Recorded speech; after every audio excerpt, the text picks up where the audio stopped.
BS9 વિશેષમાં આપ સૌનું ખૂબ ખૂબ સ્વાગત છે. હું છું આપની સાથે પ્રભાત. મિત્રો, ભગવાન શ્રી કૃષ્ણ એમની બાળ લીલાઓ ખૂબ જ પ્રચલિત છે, પણ હજી ઘણા એવા દર્શક મિત્રો છે કે જેમને કદાચ ખ્યાલ ન પણ હોય, એટલે અમારો એક પ્રયાસ છે કે ભગવાન શ્રી કૃષ્ણ એમની બાળ લીલાઓમાંથી ઘણું બધું આપણે શીખવાનું છે અને ઘણી બધી પ્રેરણાઓ એમના બાળ જીવન કાળમાંથી લેવાની છે. એટલે આજે ફરીથી આમંત્રિત કર્યા છે શ્રી શૈલેષભાઈ બોરીચાને, જેમણે ઘણા બધા ભગવદ્ ગીતા ઉપર, રામાયણ ઉપર, મહાભારત ઉપર ઘણા બધા રેડિયો ટીવી કાર્યક્રમો આવ્યા છે અને ખૂબ જ પ્રચલિત વ્યક્તિ છે આપણા રાજકોટના. શૈલેષભાઈ, આપનું ખૂબ ખૂબ સ્વાગત છે. આજે શૈલેષભાઈ સાથે ભગવાન શ્રી કૃષ્ણના બાળ જીવનની લીલાઓ વિશે ચર્ચા કરવાની છે. તો સૌ પહેલાં તો શૈલેષભાઈ, ભગવાન શ્રી કૃષ્ણ એમની જે બાળ લીલાઓ છે એ તો ખૂબ જ પ્રચલિત છે, પણ સૌ પહેલાં આપને કઈ લીલા યાદ આવે છે? ભગવાને નાની ઉંમરમાં જ સૌ પ્રથમ છઠ્ઠીના દિવસે માસી પૂતના, જેને આપણે ઓળખીએ છીએ, એ પૂતનાનો ઉદ્ધાર કર્યો છે. પૂતના બલિરાજાની પુત્રી રત્નમાલા હતી, ત્યારે પરમાત્માએ જે વામન અવતાર ધારણ કર્યો હતો અને એને જે એક લક્ષ્ય હતું કે આવો મારો પુત્ર હોય તો કેવું સારું, આવા ભાવ સાથે પૂતના, અને જ્યારે 3 ડગલા પૃથ્વી માંગી ત્યારે એક ઓલો ભાવ થયો કે આને મારી નાખવો જોઈએ. એટલે એવા બંને ભાવ રજૂ થયા. એક તો પુત્ર બનાવવાનો ભાવ રજૂ થયો, બીજો કે આને મારા પિતાનું રાજ્ય છીનવી લીધું એટલે આને મારી નાખવો જોઈએ, એવો ભાવ રજૂ થયો. એટલે ભગવાન વેદવ્યાસ લખે છે કે કૃષ્ણ ભગવાનનો નિયમ આવો છે કે મૃત્યુ સમયે જે વ્યક્તિ જે ઈચ્છા કરે એની ઈચ્છા પૂરી કરવા હું કટિબદ્ધ છું.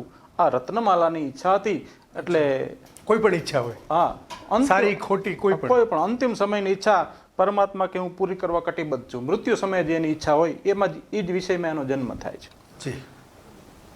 ગીતાજીમાં ભગવાન 8મા અધ્યાયના 5મા શ્લોકમાં આની સ્પષ્ટતા કરે છે. અંતકાલે ચ મામ એવ સ્મરણ મુક્ત્વા ક્લેવરમ યહ પ્રયાતિ સમદ્રાવમ યાતિ ન અસ્તિ અત્ર સંશય. અક્ષર બ્રહ્મયોગ 8મો અધ્યાય 5મો શ્લોક. હે અર્જુન, મૃત્યુ વખતે જે વ્યક્તિ જે ઈચ્છા કરે છે એ ઈચ્છા પૂરી કરવા હું કટિબદ્ધ છું, એની ઈચ્છા હું પૂરી કરું છું. અહીંયા રત્નમાલાની ઈચ્છા પુત્રની અને મારી નાખવાની ઈચ્છા હતી, એટલે પૂતનાના સ્વરૂપમાં આવી છે. અને ભગવાન વેદવ્યાસ લખે છે કે તસ્મૈન સ્તનમ દુર્જર વીર્ય મુલ્લબણમ ધોરાગમાદાયી શિશોર્દદાવથ ગાઢમ કરાભ્યામ ભગવાન પ્રપીડ્ય તત પ્રાણો સમમ રોષસ મન્વિતો અપીબ્રત. શ્રીમદ ભાગવત મહાપુરાણ 10મો સ્કંદ 6ઠ્ઠો અધ્યાય અને એનો 10મો શ્લોક. 10:6-10માં ભગવાન આવી સ્પષ્ટતા કરે છે. પૂતના સ્તનપાન કરવાના ઈરાદાથી પરમાત્માને જે ઘોડિયામાંથી લેવા આવે છે અને પરમાત્મા આંખ વીંચી જાય છે. એટલે સાધુ સંતોને બધાએ પૂછ્યું ત્યારે આ વાત રજૂ કરી કે પરમાત્મા કે હું જોઈ તો લઉં અને ગયા જન્મની શું ઈચ્છા હતી, અને આ રત્નમાલાની ઈચ્છા પૂરી કરી છે. એ પરમાત્મા પૂતનાથી પોતાની લીલા શરૂ કરી અને પછી થોડોક જ સમયમાં જ્યારે પડખું ફેરવવાનો પરમાત્માનો બીજો પ્રસંગ આવ્યો અને ત્યારે આનંદ ઉત્સવ બધે છવાઈ ગયો છે. નંદ અને વસુદેવની આ આખો માહોલ જે દાનથી માંડીને પુત્રની જે બધાઈ કરવામાં આવે છે, અને એ સમયમાં બને છે એવું કે બધા પોતાના કામમાં મસ્ત છે, આકુડ વ્યાકુળ છે, અને પરમાત્મા પોતાના કોમળ ચરણથી જે ગાડા નીચે ઘોડિયામાં સુરાવ્યા છે એને જે પગ અડાડતા જ ગાડું ઊંધું પડી ગયું છે, અને ગાડાની ઉપર જે દહીં દૂધના જે દોણા રાખેલા હતા એ પડીને ફૂટી ગયા છે. અને કોઈ બધા વિસ્મય પામી ગયા છે. કોઈ વસ્તુ સમજી શકાતી નથી કે આવડું નાનું બાળક અને આ ગાડું બળદ કઈ રીતે ઊંધું વળી શકે? વેદવ્યાસ એની સ્પષ્ટતા કરે છે, અંતરચક્ષુની વાત કરે છે. અધસયાનસ્ય શિશોરનો અલ્પક પ્રવાલ મુદ્રઢ દૃહતમ વ્યવર્તત વિધ્વસ્તનાનારસ્ય કુપ્ય ભાજનમ વ્યતસ્ત ચક્ષાક્ષ વિભિન્ન કુબરમ. 10:7 પરમાત્મા પડખું ફેરવવાના પ્રસંગ જ્યારે આવે છે ત્યારે પરમાત્માના જરાક પગ અડાડવાથી આખું ગાડું ઊંધું તો વળી ગયું, ગાડાના 2 વ્હીલ હતા એ નીકળી ગયા અને ધરી તૂટી ગઈ. આટલી બધી અવસ્થા કેમ થઈ ગઈ? ત્યારે વેદવ્યાસે સૂક્ષ્મ દ્રષ્ટિએ વાત કરી કે હિરણાક્ષ નામનો રાક્ષસ હતો, એમનો પુત્ર હતો ઉત્કર્ષ. એ ઉત્કર્ષ લોમસ ઋષિના આશ્રમ જે હતો અને લોમસ ઋષિના આશ્રમમાં વૃક્ષોનું છેદન ભેદન કરી નાખ્યું. એટલે લોમસ ઋષિને ખ્યાલ આવ્યો એટલે લોમસ ઋષિએ એમને શ્રાપ આપ્યો કે તારું શરીર સાપની કાચડીની જેમ ક્ષીણ થતું જાય, તું અસુર છો, મેં કહેતા આ વૃક્ષોએ કાંઈ તારું બગાડ્યું નથી, તેમ છતાં તે મારો આશ્રમ છિન્ન ભિન્ન કરી નાખ્યો, એટલે જા હું તને શ્રાપ આપું છું. અને પછી બહુ પ્રાર્થના લોમસ ઋષિને કરી ત્યારે લોમસ ઋષિએ કીધું કે હવે અમુક સમય પછી જ્યારે પરમાત્મા અવતાર ધારણ કરે એટલે એમના ચરણ સ્પર્શથી જ તારો ઉદ્ધાર થશે. વેદવ્યાસનું કહેવાનું એમ છે કે એ હિરણાક્ષનો પુત્ર ઉત્કર્ષ એ ગાડા ઉપર આવીને બેઠો હતો. પરમાત્માએ જોયું કે મારે આનો ઉદ્ધાર કરવાનો છે એટલે પૂતનાના ઉદ્ધાર પછી પરમાત્માએ ઉત્કર્ષનો ઉદ્ધાર કર્યો છે. અને પડખું ફેરવવાનો પ્રસંગ પૂરો કરી અને હવે થોડાક સમય બને છે ત્યાં વાત એવી થાય છે કે માં એક દિવસ પોતાના નાના બાળકને ખોળામાં તેડી અને વાલ કરવાનો પ્રસંગ આવે છે. પણ તકલીફ એ થાય કે માને ખબર ન પડી કે ઓહો આટલો બધો વજન કેમ? નાના બાળકમાં તાજું જન્મેલું બાળક, અને એટલો પરમાત્માએ પર્વત જેવડો વજન કર્યો કે માં વિસ્મય પામી ગયા. માં કંઈ સમજી ન શક્યા અને બાળકને નીચે મૂકી દીધું. પરમાત્માએ લીલા કરી છે. ભગવાન વેદવ્યાસ લખે છે, એકદા હરોહમારૂઢમ લાલયંતી સુતમ સતી ગરિમાણ શિશો વોઢુ નસે ગિરિકુટવત. 10:7-18 પરમાત્માએ પોતાનું વજન એટલું વધાર્યું કે માએ બાળકને ખોરામાં તેડ્યું તો ખરા પણ એના પગમાં એટલો વજન વધી ગયો કે ઓહો કાંઈ સમજી ન શક્યા.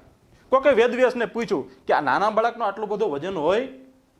પરમાત્મા જવાબ આપે છે, હોય વજન.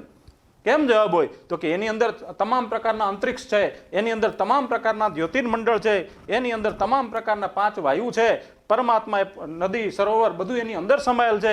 એ બધાનો વજન ભેગો કર્યો એટલે માં સહન ન કરી શક્યા અને બાળકને નીચો મૂક્યું. પણ બાળકના આ વર્તનથી માં વિસ્મય પામી ગયા, કાંઈ સમજી શક્યા નહીં. આ પરમાત્માએ ત્રીજી લીલા માને એક રજૂ કરી કે માં હવે તું ચિંતા કરતી નહીં.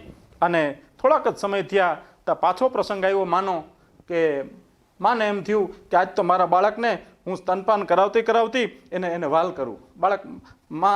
બાળક સ્તનપાન કરાવતું એટલે માથા ઉપર હાથ ફેરવે, આમ ખંભા ઉપર હાથ ફેરવે, બાળકને આમ સાફ જ કરતી હોય. એ માનો આખો ભાવ જ અલગ છે, માની આખી લાગણી અલગ છે. સાહેબ ભગવાન વેદવ્યાસ સ્પષ્ટતા કરે છે, એકદા અભર્ક માદાય સ્વાંગ મારોપ્ય ભામિની પ્રશ્નુતમ પાયામાસ સ્તનમ સ્નેહ પરિપ્લુતા પ્રીતપ્રાયસ્ય જનનીશા તસ્ય રુચિર સ્મૃતમ મુખમ લાલયંતી રાજગજુંભતો દર્દશેદમ ખમરોદશી જ્યોતિર્નિકમાસા સૂર્યેન્દ્રુવહિ સ્વસન્નાંબુધીશ્વ દ્રિપાનનંગાસ્તદ દ્રુહિતૃવનાની ભૂતાની યાની સ્થિર જગમાની સાવીક્ષ્ય વિશ્વમ સહસારાજન સંગજાત વે પથુ सम्मिल्य मृगशावाक्षी नेत्रे कृपया असित स्वबंधने 10:7:34, 10:7:35, 10:7:36, 10:7:37 ભગવાન વેદવ્યાસ સ્પષ્ટતા એવી કરે છે કે માં એક દિવસ પુત્રને જ્યારે સ્તનપાન કરાવે છે અને એના માથા ઉપર હાથ ફેરવે છે, માં પોતાના પ્રેમમાં એટલો આકુળ વ્યાકુળ થઈ ગઈ છે કે પુત્રના સ્નેહમાં એને બીજું કોઈ વિચાર આવતો નથી. અને ભગવાન જ્યારે સ્તનપાન કરે છે ત્યારે સ્તનપાન કરતાં કરતાં માં જ્યારે એને વાલી કરે છે, હાથ ફેરવે છે, ત્યારે પરમાત્મા બંગાસું ખાય છે. ઝુંભણો શાસ્ત્રમાં શબ્દ પ્રયોગ કર્યો છે, ઝુંભણો દર્દ શહીદમ. પરમાત્મા બંગાસું ખાય છે એટલે માં સ્વાભાવિક છે, પુત્ર ખોળામાં છે એટલે પુત્રના બંગાસું ખાવાની ક્રિયા જોવે છે. અને જેવું બંગાસું પરમાત્માએ ખાધું તો એમાં તો માને મોઢાની અંદર આવું દેખાણું, ખમરોદશી જ્યોતિર નિકમાશા.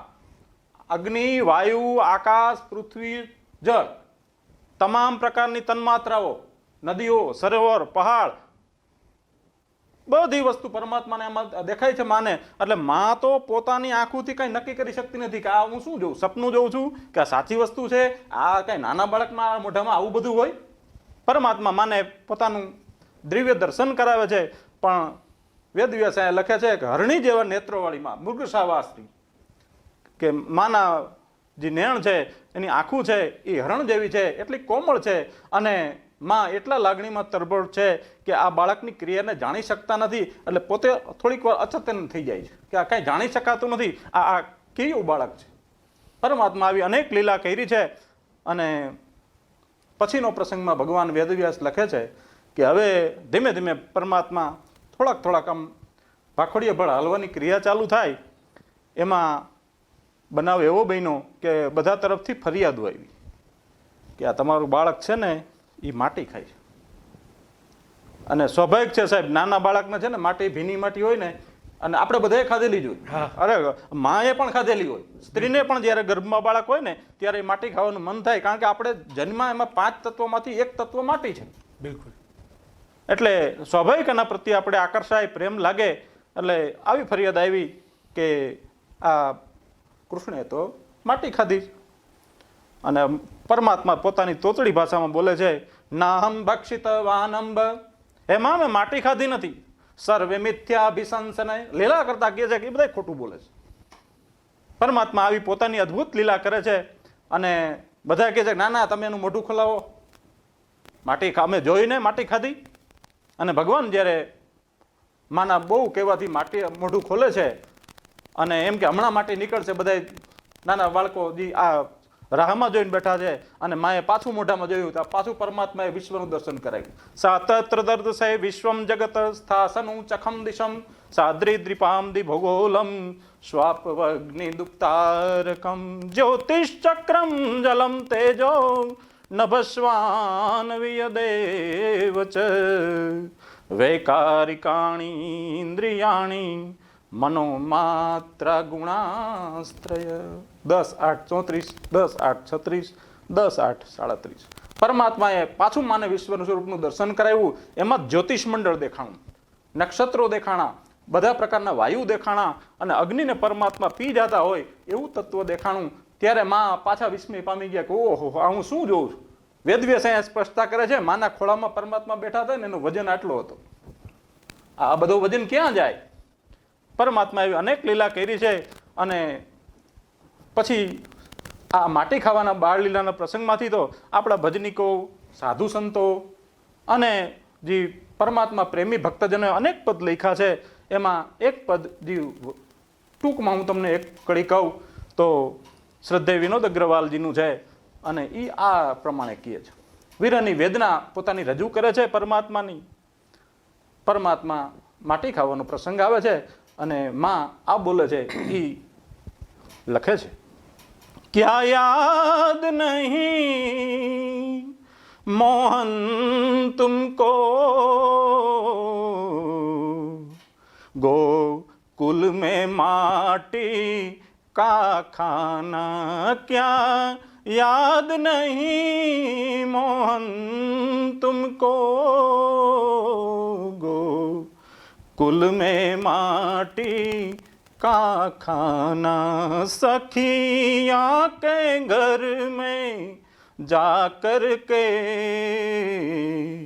माखन मिश्री का चुराना, सखिया के घर में जाकर के ग्वालों संग माखन चुराना।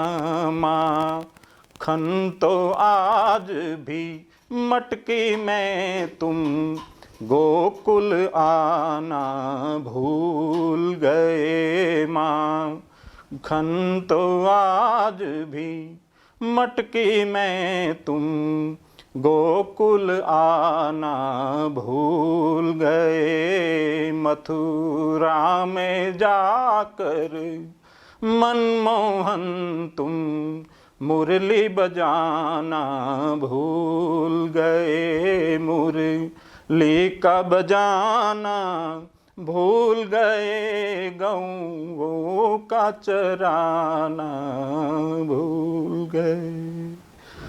क्या याद नहीं मोहन तुमको, मैया का लाड लडाना। नित प्रात सवेरे उठ कर के माखन मिश्री का चुराना।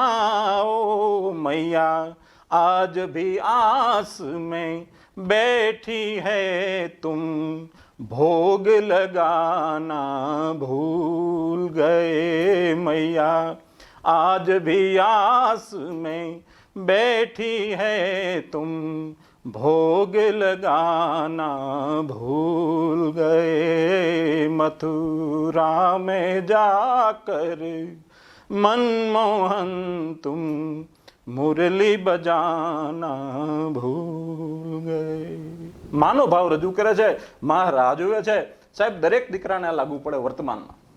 જી, દરેક માં પોતાનો દીકરો સાંજે ઘરે સમયસર ન આવે તો એનો મગજ એક જ કામમાં વ્યસ્ત હોય કે મારા દીકરાને કાંઈ લાગ્યું નહીં હોય ને, કેમ એને મોડું થયું. જો ફોન હોય તો ફોન કરે, નહીતર એના મિત્ર પાસે સમાચાર પૂછે કેમ વાર લાગી. એ માનું હૃદય એ સતત એ પુત્રના મોહમાં, પુત્રની લાગણીમાં હોય અને માં આટલી આકડું વ્યાકુળ હોય. દરેક માં પછી પુત્ર એની વ્યથા સમજે ન સમજે એ કળિયુગમાં આ સમજી શકાય એવું નથી.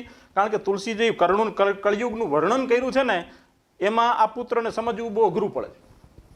જેની ઉપર પરમાત્માની કૃપા હોય એ મા બાપના પ્રેમને, મા બાપના ભાવને, એ નિર્દોષ લાગણીને, એ પ્રેમ તત્વને પામી શકે. નહીતર કળિયુગમાં તુલસીદાસની સ્પષ્ટતા કરે છે કે કળિયુગમાં પુત્રને આ સમજવું અઘરું છે. કારણ કે કળીનો પ્રભાવ એટલો જ.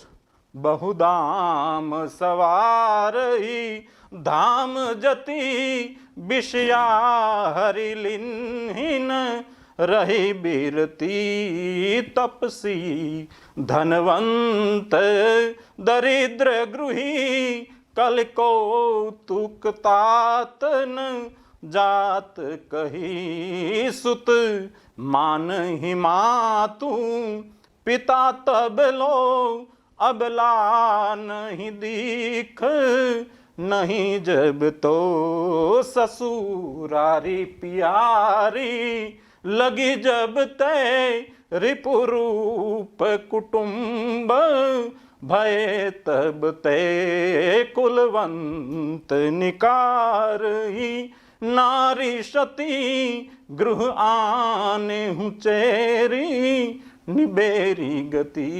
કળિયુગનું જે વર્ણન કર્યું તુલસીદાસજીએ એમાં એટલી સ્પષ્ટતા કરી છે કે કળિયુગમાં જે ભગવા વેશ ધારણ કર્યા છે, જેને સંપત્તિની અને સમૃદ્ધિની જરૂર નથી, કળિયુગમાં એની પાસે ધન ધાન્ય સમૃદ્ધ હશે, એની પાસે અખંડ ખજાનો હશે. અને ગૃહસ્થી એ દરિદ્ર હશે. જેને પત્ની છે, પરિવાર છે, એ પોતાનો પરિવાર માંડ માંડ મહિનો દિવસ પૂરો થાય, આખર તારીખમાં આપણે પૈસાની રાહ જોતા હોય, એ કળિયુગનું વર્ણન બતાવ્યું છે. અને બીજી વાત એ કરી કે કળિયુગમાં પોતાનો પુત્ર મા બાપનું ત્યાં સુધી જ માનશે કે જ્યાં સુધી એને એની પત્નીનું મોઢું જોયું નથી.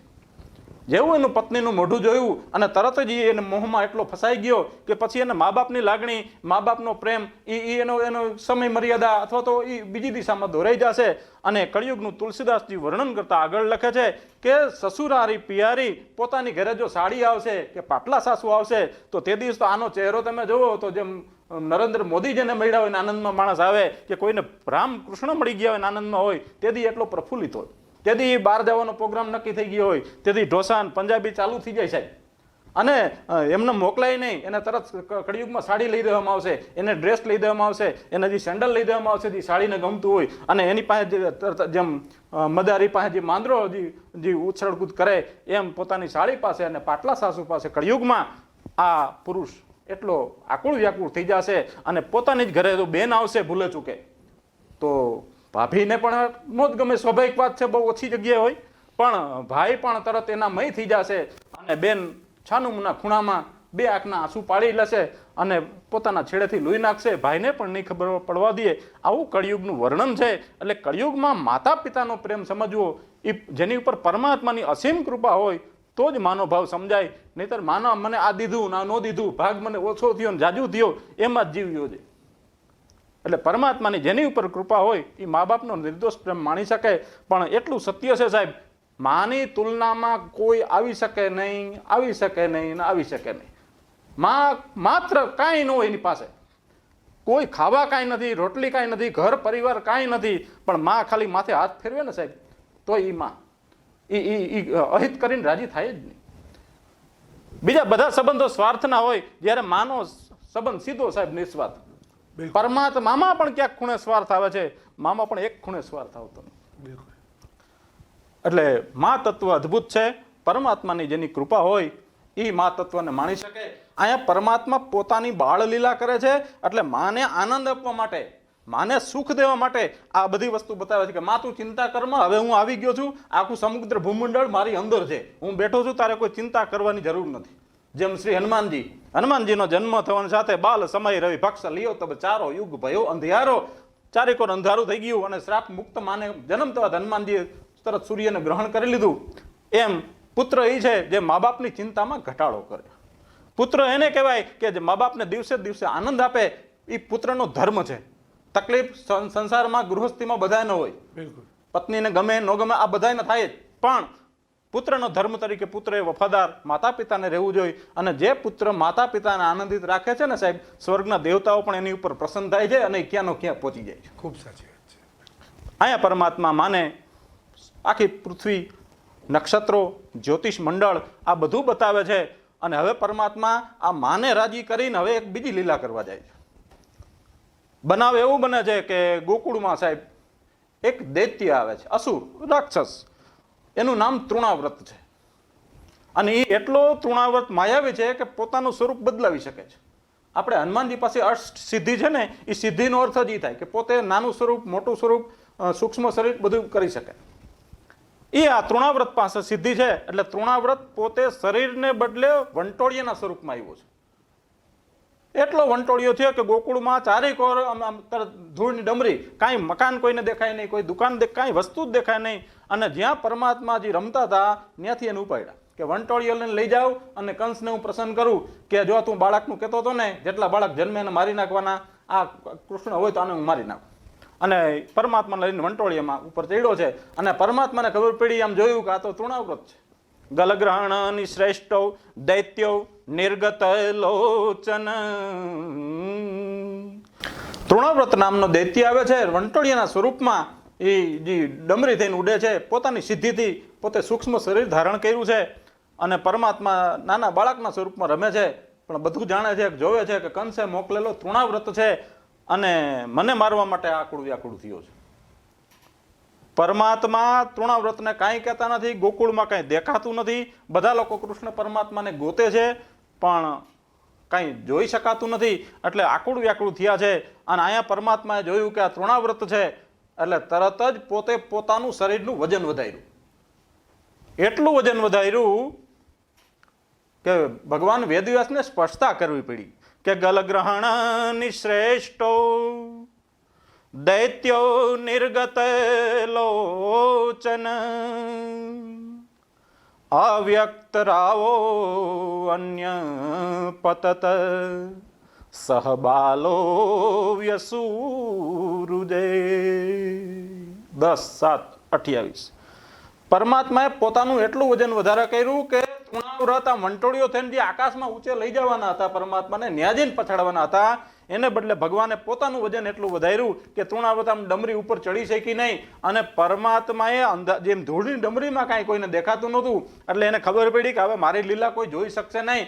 એટલે ત્યાંથી સેજ આમ ઊભા થઈને તૃણાવ્રતની ડોક પકડી. સાહેબ ડોક પકડી અને એનો જે શ્વાસ રૂંધાણો એ તૃણાવ્રતની આખું બહાર નીકળી ગઈ. મોઢામાં લોહી વખતો થઈ ગયો અને ન્યા તાળનું વૃક્ષ પડે એ રીતે પડ્યો અને પરમાત્માને ખંભામાં ટીંગાતા હોય એવો ભાવ શરૂ કર્યો અને ડમળી હળવી થઈ ગઈ. અને ગોકુળમાં બધા લોકો માંડ્યા કે હવે કાંઈક ઉત્પાતો થાય છે, ગમે એ કાંઈક આપણને તકલીફ છે. આવો ભાવ સાથે પરમાત્મા પાછા નાના બાળકની જેમ માંડ્યા લીલા કરવા અને તૃણાવ્રતનો ઉદ્ધાર કર્યો.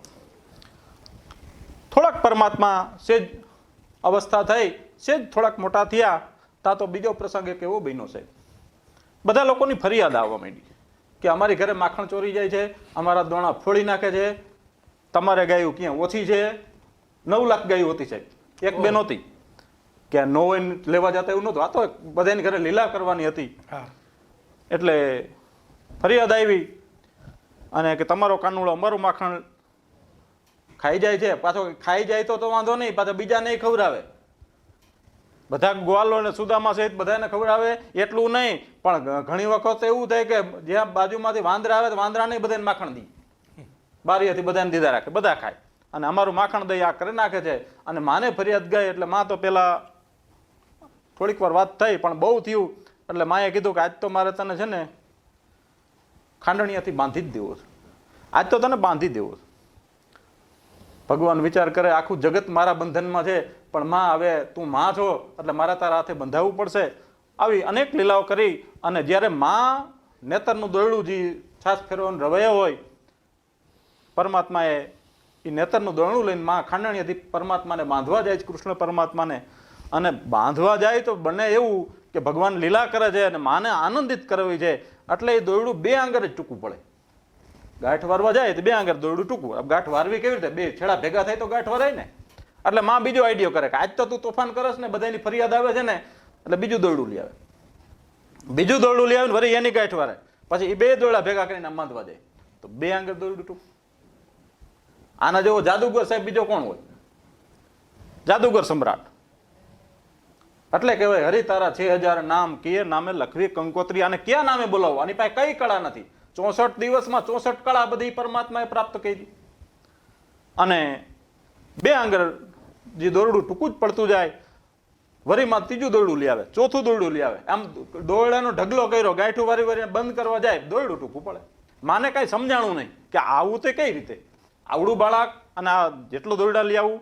એટલે વેદવ્યાસે સ્પષ્ટતા કરી યદા અસી તદપી ન્યુનમ તેનાન્યદપી સંધતે તદપી દ્રગુલમ ન્યુનમ યદ યદા દત બંધનમ. જેમ માં દોરડાથી બાંધવા જાય એમ દોરડું ટૂંકું પડે છે. અને પરમાત્માએ જોયું કે હવે માં દોરડા લઈ આવી અને બધાએ ગાંઠું વાયરી છે અને હવે હું બંધાતો નથી એટલે માં હવે થાકી ગઈ છે. પરમાત્માએ જોયું કે માનું મોઢું પસીનાથી લથબથ થઈ ગયું છે, માથામાં વેણી નાખેલી હતી એ પડી ગઈ છે, માને હવે કાંઈ કાને બાંધી દેવાની જ વાત છે.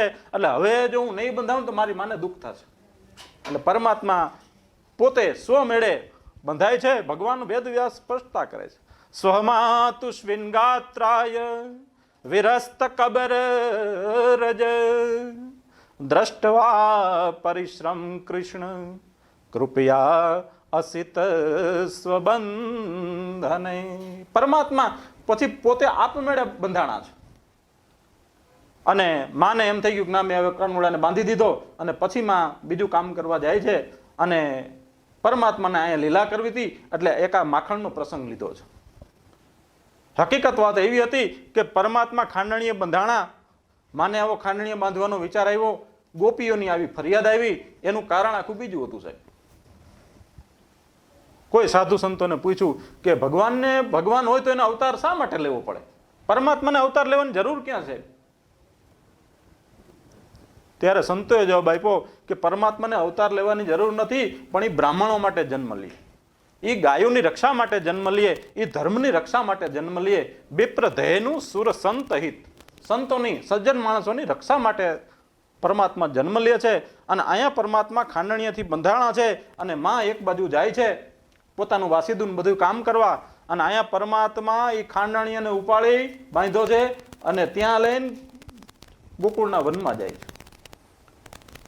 વેદવ્યાસ પ્રસંગ ફેરવતા જેમ તુલસી પ્રસંગ ફેરવે, યહ સબ ચરિત કહા મેં ગાઈ, આગેલી ચરિત સુનહું મન લાઈ. તુલસી જેમ પ્રસંગ ફેરવે અને શિવજી કહે, રામ કથા ગિરિજા મેં બરની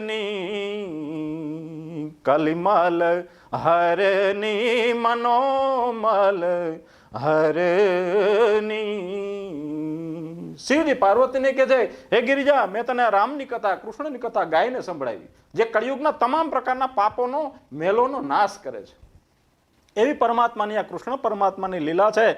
પરમાત્મા ખાંડણીથી બંધાણા છે અને જાય છે યમલાર્જુનના 2 વૃક્ષો પાસે. યમલાર્જુનના 2 વૃક્ષો છે. વેદવ્યાસ એ સમજાવવા માંગે છે અને એમાં ખાંડણીઓ આડો થયો છે, ઉભો ખાંડણીઓમાંથી આડો કર્યો છે. અને પરમાત્મા સહેજે કોઈ બળ વગર, કોઈ પરાક્રમ વગર, જેમ હનુમાનજી પાસે અતુલિત બળ છે એટલે હનુમાનજીને અતુલિત બળથી ઓળખવામાં આવે. અતુલિત બલ ધામમ હેમ શૈલા ભદ્રેહમ ધ્વનુજવન કૃષાનું જ્ઞાનિનામ અગ્રગણ્યમ સકલ ગુણ નિધાનમ વાનરાણામ ધીશમ શ્રી રઘુપતિ પ્રિય ભક્તમ વાત જાતમ નમામિ. હનુમાનજીને અતુલિત બળ તરીકે ઓળખવામાં આવે એમ પરમાત્માએ પોતાના અતુલિત બળને કોઈ રીતે રજૂ કર્યા વગર માત્ર ખાંડણીઓ આડો કરી અને સહેજ જેમ માણસ ચાલતો હોય એ રીતે ચાલ્યા અને યમલાર્જુનના 2 વૃક્ષો મૂળમાંથી ઉખડી ગયા અને એમાંથી 2 સિદ્ધ પુરુષો પ્રગટ થયા. 2 સિદ્ધ પુરુષો નીકળ્યા. વેદવ્યાસને કોઈ પૂછ્યું કે આ કઈ રીતે, આનું કારણ, આનું રહસ્ય? ત્યારે જવાબ આપે છે કે એ કુબેરના 2 પુત્રો હતા. કુબેર એટલે ધનવાનનો સમ્રાટ જેને આપણે કહીએ છીએ. કુબેરના 2 પુત્ર છે, એનું નામ હતું નલકુબર અને મણિગ્રીવ. આ 2 પુત્ર હતા, પણ કુબેરના પુત્રો એટલે કે ધનવાનના પુત્રો. ગુજરાતી આપણી ભાષામાં કહી તો સમૃદ્ધ માણસ, જેને કોઈ પેઢીઓ સુધી ખૂટે એમ નથી એવી સંપત્તિ હોય, એના 2 પુત્ર. બનાવ એવો બને છે કે દેવર્ષિ નારદ એક વખત વિચરણ કરતા કરતા નીકળે છે અને આ કુબેરના બંને પુત્ર નલકુબર અને મણિગ્રીવ એ ગંગા નદીના તટે અપ્સરાઓ સાથે, સ્ત્રીઓ સાથે એ વિહાર કરે છે. દેવર્ષિ નારદ નીકળે છે. અપ્સરાઓ જોઈ જાય છે કે દેવર્ષિ નારદ બ્રહ્મચારી છે, સાધુ છે, સંત છે અને મુનિઓમાં તો શ્રેષ્ઠ છે. કૃષ્ણ પરમાત્માનું તો મન છે. એટલે અપ્સરાઓ પોતે સંકોચાઈ જાય છે, શરમાય છે અને પોતાના વસ્ત્ર પહેરી લે છે. જ્યારે આ બંને નલકુબર અને મણિગ્રીવ એ નારદ મુનિનું જે માન જળવાવું જોઈએ, એ સંતની જે પરિભાષા કરવી જોઈએ, એને બદલે પૈસાના મદમાં અમે શ્રીમદ છીએ, અમારે આની કોઈ જરૂર નથી, એટલા અહંકારમાં આકળું વ્યાકળું થઈ ગયા છે. ટૂંકમાં અભિમાની એટલા થઈ ગયા કે દેવર્ષિ નારદનું અપમાન થાય છે અને દેવર્ષિ નારદ એ બેયની દશા જોઈ એમને શ્રાપ આપે છે કે તમે પૈસાના મદમાં ચકી ગયા છો, તમે અભિમાની થઈ ગયા છો. કોઈ પણ વ્યક્તિને અહંકાર એ દુઃખ જ આપે. એટલે તુલસીદાસજી ઉત્તરકાંડમાં સ્પષ્ટતા કરે કે તમામ પ્રકારનું દુઃખનું મૂળ એ અહંકાર છે, અભિમાન છે. અહંકાર અતિ દુઃખદ ડમરુઆ, દંભ કપટ મદ માન નહેરુઆ. તમામ પ્રકારની ઉપાધિનું મૂળ અભિમાન છે. માણસને કોઈને રૂપનું અભિમાન હોય, કોઈને પૈસાનું હોય, કોઈને સ્ત્રીનું હોય, કોઈને પોતાના પુત્રનું હોય, કોઈને હોદાનું, કોઈને ડિગ્રીનું, પદનું, કોઈ પણ અહંકાર રાખે એટલે એનું પતન નિશ્ચિત, નિશ્ચિત અને નિશ્ચિત. એટલે સમજો માણસ હોય અહંકાર ન કરવો જોઈએ. અહંકાર થાય તો પરમાત્માની માફી માંગી લેવી જોઈએ. અહીંયા દેવર્ષિ નારદ ગુસ્સે થયા છે, શ્રાપ આપ્યો છે અને મને તમને એક સમાજને એક મોટું માર્ગદર્શન આપ્યું છે કે જેટલા લોકો પૈસાના મદમાં ચકી જાય છે, જેટલા લોકો પૈસાના મદમાં બીજાને તુચ્છ ગણે છે, બીજાને નીચા ગણે છે, પોતાની પાસે પૈસા હોવાથી બીજાને હલકા ગણે છે, સામેવાળાને અકલ વગરના ગણે છે, આનામાં બુદ્ધિ નથી, આને આ ન કર્યું, આ બધું પ્રારબ્ધ અનુસાર હોય છે, તેમ છતાં જે બીજાને નીચાનું દેખાવનું વાત કરે છે, અમે કંઈક બીજા કરતા વિશેષથી એવો અહંકાર રાખે છે, એના માટે દેવર્ષિએ નારદે એક બહુ સારો શબ્દ પ્રયોગ કર્યો છે. અસતઃ શ્રીમદાન ધસ્ય દારિદ્ર્યમ પરમ અંજનમ. અસતઃ શ્રીમદાન દશ્ય દારિદ્ર્યમ પરમ અંજનમ. આત્મોપમેન ભૂતાની દારિદ્ર્યમ પરમીક્ષતે. આત્મોપમેન ભૂતાની દારિદ્ર્યમ પરમીક્ષતે. 10, 13. જે લોકો પૈસાના બદમાં ચકી જાય છે, પૈસાનું અહંકાર કરે છે, બીજાને નીચા ગણે છે, અથવા તો પૈસા વ્યસનમાં અને ફેશનમાં ઉપયોગ કરે છે, એ બીજા જન્મમાં દેવર્ષિ નારદ કહે છે અતિ દરિદ્રની ઘરે જન્મ લે છે. એ અતિ દરિદ્ર થાય છે. શું કામ? દેવર્ષિ નારદ જવાબ આપે છે કે ગરીબી એ માણસને આંખના આંજણ જેવું છે. જેમ આંખનું નાના બાળકને આંજણ આંજવામાં આવે કે એની આંખું ઠંડી રહે અને શાંત રહે, એમ પરમાત્મા ગરીબીમાં જન્મ લે ને એટલે પહેલી વસ્તુ થઈ કે એનો અહંકાર આવે નહીં. બીજી વસ્તુ કે એની પાસે 100 રૂપિયા હોય તો એને એ ખબર પડે કે મારે હું ભણવું છું 5મા ધોરણમાં, તો 5માની ચોપડી લેવાય કે મારે રમકડું લેવાય, એટલે તરત જ 5માની ચોપડી લેવાનું પસંદ કરશે.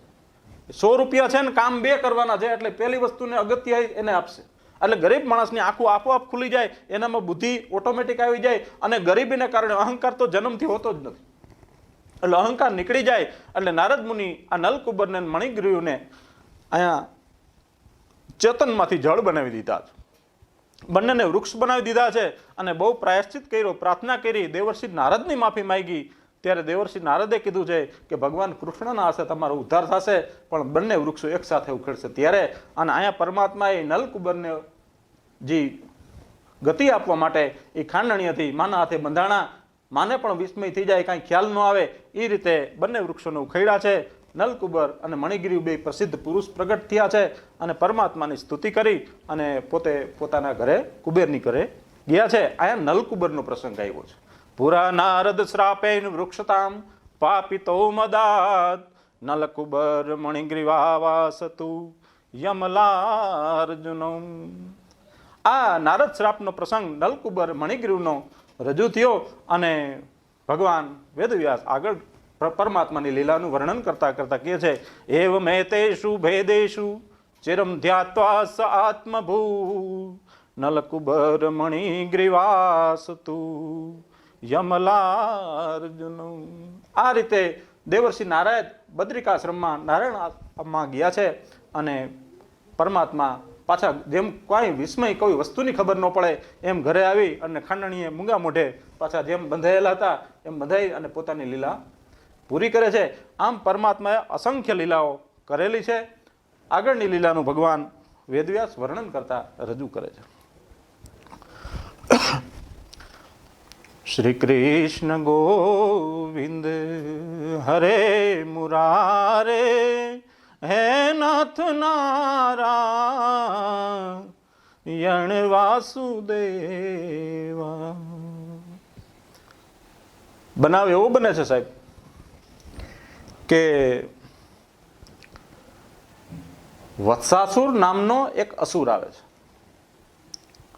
નામ એનું વત્સાસુર છે, પણ એ વત્સાસુરે મનુષ્યમાંથી પોતાનું શરીર વાછરડાનું બનાવ્યું છે. ગાયનું જે નાનો વાછરડો હોય એ વાછરડો બનીને આવ્યો છે પરમાત્માને મારવા માટે. મૂળ બધા કંસની ટીમ, જે મેં તમને આગળ વાત કરી હતી કે પ્રલંબ બક ચાણું તૃણાવ્રત મહાસને મુષ્ટિક અરિષ્ટ દ્વિવિધ પૂતના કેશી ધેનુ કે અન્ય શ્વાસુરે ભૂપાલો બાણો ભૌમાદિભિયુતમ યદુ નામ કદનમ ચક્રે બલી માગધ સંશય. આ જે કંસની 13 જણાની ટીમ હતી એમાંનો એક પરમાત્માને મારવા માટે આવ્યો છે. વત્સાસુર વાછરડાનું સ્વરૂપ ધારણ કર્યું છે, અને વાછરડો આવી દોડી અને જ્યાં કૃષ્ણ પરમાત્મા બેઠા છે ત્યાં ઊંધો થઈ પાછળને 2 પગની લત કૃષ્ણ પરમાત્માને છાતી મારે છે. પરમાત્મા જોવે છે કે બરાબર બીજી વાર આવવા જાય છે.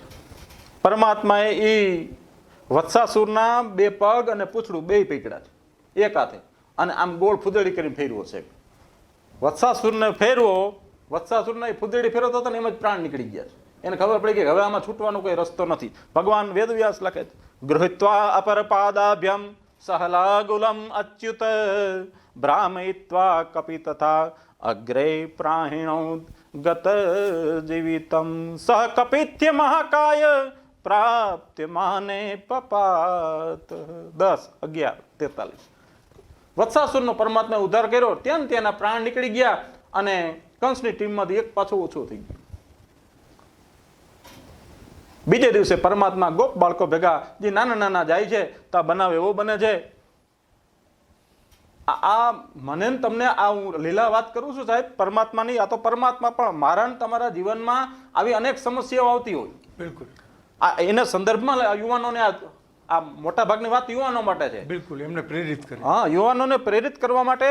અને જીવનમાં સંઘર્ષ આવે, જીવનમાં મુશ્કેલીઓ આવે, જીવનમાં ચડતી પડતી આવે, પણ દરેક પરિસ્થિતિમાં હિંમત સાથે કામ રાખવું, દરેક પરિસ્થિતિમાં ધીરજ રાખવી, દરેક પરિસ્થિતિમાં સુરવીરતા ગુમાવવી નહીં.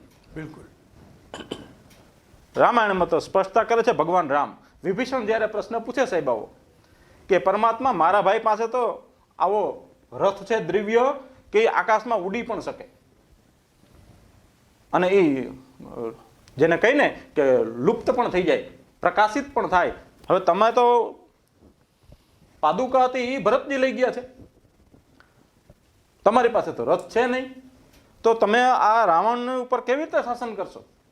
ત્યારે પરમાત્મા પોતાનું બળ રજૂ કરે છે.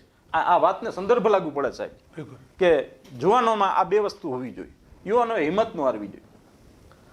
સોરજ ધીરજ તેહી રથ ચાકા સત્યશીલ દ્રઢ ધ્વજા પતાકા. વ્યક્તિ પાસે જેમ રથના 2 પૈડા હોય, એમાં એક પોતાની સુરવીરતા અને બીજી ધીરજ. આપણે સુરવીરતા એટલે હિંમત ન હારવી જોઈએ. કોઈ પણ વસ્તુ ઉત્સાહ સાથે કરવી જોઈએ, રોતા રોતા ન કરવી જોઈએ કે રોતા જીવન ન જીવવું જોઈએ. આનંદમાં પ્રફુલ્લિત પરમાત્મા જી દે એમાં સંતોષ રાખી અને આપણું જીવન ગુજારવું જોઈએ. બીજી આપણી ધીરજ ખૂટવી ન જોઈએ. રામાયણમાં તો એમ કે ધીરજ છે ને એ મોટું બળ છે. ધીરજ ધર્મ મિત્ર અરુ નારી આપદ કાલ પરીખી હઈ ચારી. વ્યક્તિમાં ધીરજ કેટલી છે ને એ સુખમાં નહીં, એના વિપત્તિના સમયમાં, એના કષ્ટ સમયમાં ખબર પડે. એટલે દુઃખમાં વ્યક્તિએ ધીરજ એ એનું આભૂષણ ગણવું જોઈએ. અને સુરવીરતા પોતાની સાહસ વૃત્તિ એ ઘટાડવી ન જોઈએ. વ્યક્તિએ જીવન જીવવાની સાથે આનંદિત સાથે યુવાનોને જે કાંઈ વર્તમાનમાં સમસ્યાઓ છે એ સમસ્યાનો હલ કરવાનો પ્રશ્ન વિચારવો જોઈએ. નહીં કે કોઈ અવરું પગલું ભરવું જોઈએ, કે નહીં કોઈ ટૂંકા રસ્તા લેવા જોઈએ પૈસા માટેના, પણ સમજી વિચારી પોતાના માતા પિતાની આબરૂ વધે એવો પ્રયાસ કરતા કરતા નીતિમત્તા સાથે કમાવવું જોઈએ. એના માટે પરમાત્માની આ લીલાની વાત હું કરું છું કે યુવાનોને સંબોધીને બધાને લાગુ પડે. અને અહીંયા બનાવ એવું બને છે, બીજે દિવસે બાળકો ભેગા જાય છે. પરમાત્મા હજી ઉંમર બહુ નાની છે. બનાવ એવો બન્યો સાહેબ કે ત્યાં એક તળાવની બાજુમાં મોટું પક્ષી પડેલું છે. વેદવ્યાસ તો એટલી સ્પષ્ટતા કરે છે, કોઈ શિખર હોય, કોઈ પર્વત હોય અને એ પક્ષીની ઇન્દ્રએ પાંખું કાપી નાખી હોય એવડું પક્ષી. વ્યક્તિની કલ્પનામાં ન આવે. પરમાત્માની સૃષ્ટિની આપણે કલ્પના પણ ગોરી ન શકી સાહેબ. આપણું આયુષ્ય 100 વર્ષનું અને આપણે વાતો કરી ઠેઠ હજારો સાલની. આ આપણું કામ નથી, આપણી ઓકાત નથી, ખોટા આપણે ઉપડી સાહેબ. પરમાત્મા પામવાની વસ્તુ છે, માણવાની વસ્તુ છે, જાણવાની વસ્તુ છે સાહેબ, નહીં કે શંકાની વસ્તુ. એ શિખર જેવડું પક્ષી બેઠું છે અને કાંઈ ખબર નથી. હવે કૃષ્ણ પરમાત્મા જેવા નજીક જાય છે, એ બકાસુર નામનો રાક્ષસ છે. પોતે બગલાનું સ્વરૂપ ધારણ કરીને આવ્યું છે. અને નાના બાળકોને કાંઈ ખબર નથી. એમ વાતમાં કોઈને ખબર ન પડે એમ કૃષ્ણ ભગવાનને ચાંચમાં ચાંચ નાખીને ગળી ગયો. જવા દીધા અંદર, ઉતારી દીધા. અને બધા છોકરા આજુબાજુનો ગોતે કે કાનુડો ક્યાં, કૃષ્ણ ક્યાં, કૃષ્ણ ક્યાં. તા તો બકાસુર એનું ગ્રહણ કરી ગયો. પણ પરમાત્માએ પોતાના તેજથી એ બકાસુરના તાળવું એટલું ગરમ થયું કે એને એમ થયું કે આ કંઈક અંદર અગ્નિ ગઈ, કે આ અગ્નિનો ગોળો ગયો, આ આટલું બધી મને ગરમી કેમ થાય? એટલે બકાસુર એ સહન કરી ન શક્યો, તાળવામાં ગરમી થવાથી, અને બકાસુરે પાછી ઉલટી કરી હોય કહો આપણી ભાષામાં કહી, અને કૃષ્ણ પરમાત્મા બહાર નીકળ્યા. એટલે બધા જોઈ જાય કે ઓહો આ તો કૃષ્ણ જ છે, આ તો ગળી ગયો તો વળી પાછો બકાસુર બીજી વાર એમ ગળવા ગયો, હવે પાછો ગળી જાવ ને હવે તો બહાર કાઢવું જ નહીં. એટલે આને મને માં કંસ પાસે ઇનામ મળે, કંસને સારું લાગે. કોઈ દિવસ છે ને સાહેબ અસત્યનો પક્ષ લે ને એનું પરિણામ કોઈ દી સારું આવ્યું નથી. બિલકુલ. અનીતિનો પક્ષ, અસત્યનો પક્ષ કોઈ દી શુભ પરિણામ આપી શકે નહીં. એટલે અસુરોનો પક્ષ લીધો છે, અને બકાસુર બીજી વાર ગળવા જાય છે. ત્યાં તો પરમાત્મા હે સહેજ ભાવમાં, જેમ બગીચામાં કોઈ બેઠા હોય અને આપણે બેઠા બેઠા ઘાસ તોડતા હોય, સામાન્ય માણસ, સ્ત્રી પુરુષ, જેમ એમ કોઈ સહેજ હાલ ન હોય, માત્ર બેઠા હોય કીડિયા કરતા, એમાં ઘાસ કેટલાય આપણે તોડી નાખતા હોય. આ મારા ને તમારા આપણો જીવનનો અનુભવ આપણને ખબર છે. એ રીતે પરમાત્મા કૃષ્ણ ભગવાને બકાસુર જેવો બીજી વાર ગળવા ગયો, ચાંચ ખોઈ લીધા, તો એક હાથમાં આ ચાંચ લીધી, બીજા હાથમાં આ ચાંચ લીધી, આમ કરીને સહેજ તણકલું તોડે એવી રીતે બે ચાંચુના કટકા કરી નાખ્યા છે, અને બકાસુરનો ઉદ્ધાર થયો છે. ભગવાન વેદવ્યાસ સ્પષ્ટતા કરે છે. તમાપતંતમ સહ નિગ્રહ તુંડ્યો દોભ્યાંબકમ કંસ સખમ સતાંપતિ પશ્યત સુબાલેષુ દદાર લીલિયા મુદાવહો વિરણવદ દિવો કુશામ. 10, 11, 51.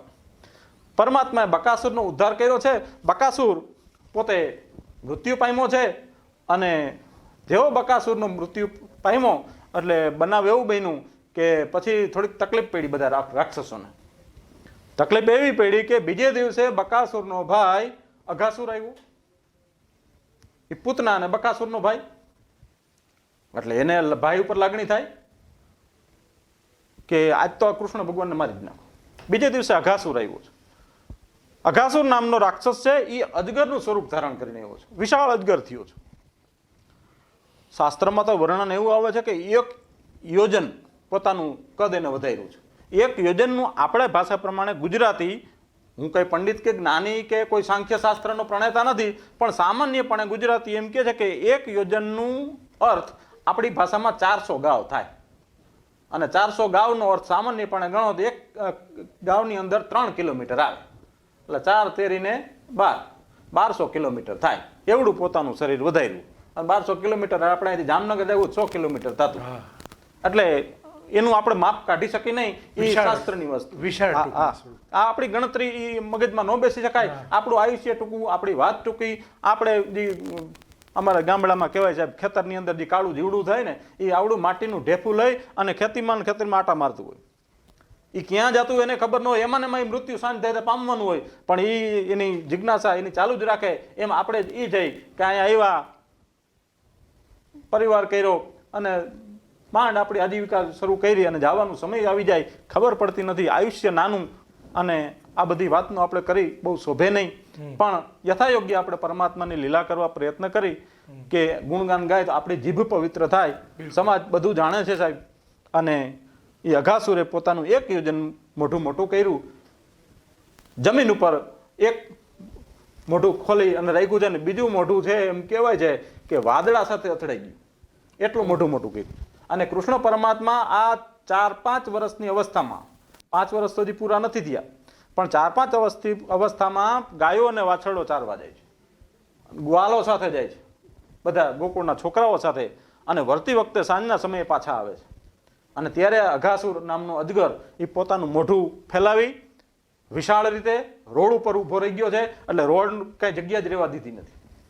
એટલે બાળકો કાંઈ વિસ્મય પામ્યા, વિચાર કરે છે કે આકાશ જેવું શું લાગે છે. આપણને મોઢું ખુલ્લું હતું ને અજગરનું, કે આ લાલ આજ તો કેમ ચંદ્રમાં ચારેકોર સૂર્ય પ્રકાશિત થયો છે, આ સૂર્ય અસ્ત સમયે આટલું બધું વાતાવરણ થઈ ગયું. પરમાત્મા જાણે છે પણ કાંઈ બોલી શકતા નથી. અને ગ્વાલ બાળકો પેલા જે વાછરડાને ગાયું ચાલતી હોય એ અઘાસુરના મુખમાં જાય છે, પછી બાળકો જાય છે, અને પરમાત્મા પોતે પણ જાય છે. અને અઘાસુર પછી પોતાનું મોઢું બંધ કરે છે, જેથી કરીને બધાનું ગળી જાવ એટલે કંસ મને ઇનામ આપે કે મેં આ કૃષ્ણ પરમાત્માને મારી નાખ્યા, બધા છોકરાને મારી નાખ્યા, એટલે હવે કંસનો વધ થઈ શકે નહીં. જે 8મો ગર્ભની વાત હતી ને, અસ્યાસ્તવમ 8મો ગર્ભો અંતાયામ વહસે અભૂત. કે દેવકીનો 8મો ગર્ભ તને મારશે, એ મારી ન શકે એના માટેના આ બધા પ્રયાસો હતા. પણ પ્રારબ્ધને કોઈ હજી ટાળી શક્યું નથી સાહેબ. એટલે અઘાસુર બધાને ગળી ગયો છે. અને પછી તો બાળકોને કાંઈ દેખાણું નહીં, એટલે માત્ર એક જ ચિંતન થયું કે કૃષ્ણ અમને બચાવ. બધાને ખબર હતી કે અમારો આશ્રય સ્થાન આ જ છે, આના સિવાય અમારો ઉદ્ધાર છે જ નહીં. અને ભગવાને પોતાનું સિદ્ધિ ઉપયોગ કરી અને પોતાનું કદ વધાર્યું છે, પોતાનું શરીર વધારી અને અઘાસુરને એટલું શરીર વજન વધાર્યું કે અઘાસુરના કટકા કટકા થઈ ગયા. અઘાસુર દૈત્યો આમ તમે જોવો તો છૂંદે છૂંદા બોલી ગયા. અને ભગવાન વેદવ્યાસ લખે છે, તતો અતિકાયસ્ય નિરુદ્ર માર્ગિણો વ્યુદર્ગીન દ્રષ્ટે ભ્રમત અસ્તિત્વ સ્તત પૂર્ણો અંતરંગે પવનો નિરુદ્રો મૂર્ધન વિનિષ્પાટ્ય વિનિર્ગરતો બહી. 10, 12, 31 અઘાસુરનો પરમાત્માએ ઉદ્ધાર કર્યો છે. અને અઘાસુરના કટકા કટકા થઈ ગયા. અને જે અજગરના મોઢામાં ગયા હતા, એટલે બાળકો જે વિસ્મય થયા હતા, અચેતન અવસ્થામાં આવી ગયા હતા, એને પણ પરમાત્માએ પોતાની માત્ર લીલા કૃપા દ્રષ્ટિથી સજીવન કર્યા છે. અને અઘાસુરમાંથી છોડાવી અને પરમાત્મા બાળકોને અને ગ્વાલ બાળકોને ગાયોને વાછરડો સાથે ઘરે લઈ જાય છે. આવી પરમાત્માએ અદ્ભુત અનેક લીલાઓ કરી છે. અને હવે પરમાત્મા બીજી લીલા કરવા જાય છે. એ અદ્ભુત જેનું કોઈ કલ્પના કરી ન શકાય કે મારા ને તમારા જેવા માણસને કે આપણા સામાન્ય માણસને આવો પ્રશ્ન થાય. એને બદલે હવે માનસ બ્રહ્માને એકવાર મોહ થઈ ગયો છે. બ્રહ્માની વાત છે, પણ એ ચર્ચા બહુ લાંબી છે, એટલે એ આપણે આવતા અંકમાં રાખશું. એટલે આ રીતે આપણે ભગવાનની લીલાઓનું વર્ણન કરશું. પણ એ બ્રહ્માનો મોહ થયો છે કે આ પરમાત્મા કઈ રીતે છે, એટલે બ્રહ્માની કરતૂત છે, એ આપણે વાત કરવાની છે. બિલકુલ, ખૂબ સરસ માહિતી આપી શૈલેષભાઈએ. મિત્રો, આ શૈલેષભાઈ રામાયણ, મહાભારત અને શ્રીમદ ભગવદ્ ગીતાની સાથે સાથે ઘણા બધા ગ્રંથોના જાણકાર છે અને ઘણી બધી વખત આ સ્ટુડિયોમાં આવી ગયા છે અને ખાસ આપના સુધી એમનું જ્ઞાન પહોંચાડી રહ્યા છે. એવી જ રીતે આજે ભગવાન શ્રી કૃષ્ણની બાળ લીલાઓની વાતો કરી અને ખૂબ જ રસપ્રદ ચર્ચા રહી. આવી જ રીતે મિત્રો આવતા એપિસોડમાં ફરી, કારણ કે ભગવાન શ્રી કૃષ્ણની બાળ લીલાઓ જે છે એ અનંત છે અને ઘણી બધી લીલાઓ છે જેમાં આપને રસ પડે અને આ લીલાઓનો કોઈ અંત નથી. અને એટલી બધી અદ્ભુત માહિતીઓ છે કે એ જેટલી પણ વાતો કરીએ એટલી ઓછી છે. એટલે એક એપિસોડમાં સમાવેશ કરવો શક્ય નથી. એટલે આવતા એપિસોડમાં ફરીથી શૈલેષભાઈને આમંત્રિત કરીશું અને એમની પાસેથી એમનું જે જ્ઞાન છે એ જાણીશું અને આપના સુધી પહોંચાડીશું. જોતા રહેજો BS9 વિશેષ પ્રભાત સાથે. અને આ એપિસોડને જે લોકો સોશિયલ મીડિયામાં જોઈ રહ્યા છે, ખાસ વધુને વધુ શેર કરો, કારણ કે આ જ્ઞાન ખાસ આપના સુધી પહોંચાડવાનો અમારો હેતુ એ જ છે કે આપના જીવનની અંદર કંઈક સકારાત્મકતા આવે, ભગવાન શ્રી કૃષ્ણની લીલાઓમાંથી આપણને કંઈક પ્રેરણા મળે, એના માટેનો જ અમારો હેતુ છે. એટલે જોતા રહેજો અને વધુ લોકો સુધી પહોંચાડશો એવી અપેક્ષા છે. આપનો આગામી દિવસ શુભ રહે, મંગલમય રહે. જય હિન્દ, જય ભારત. જય ભારત, જય શ્રી કૃષ્ણ.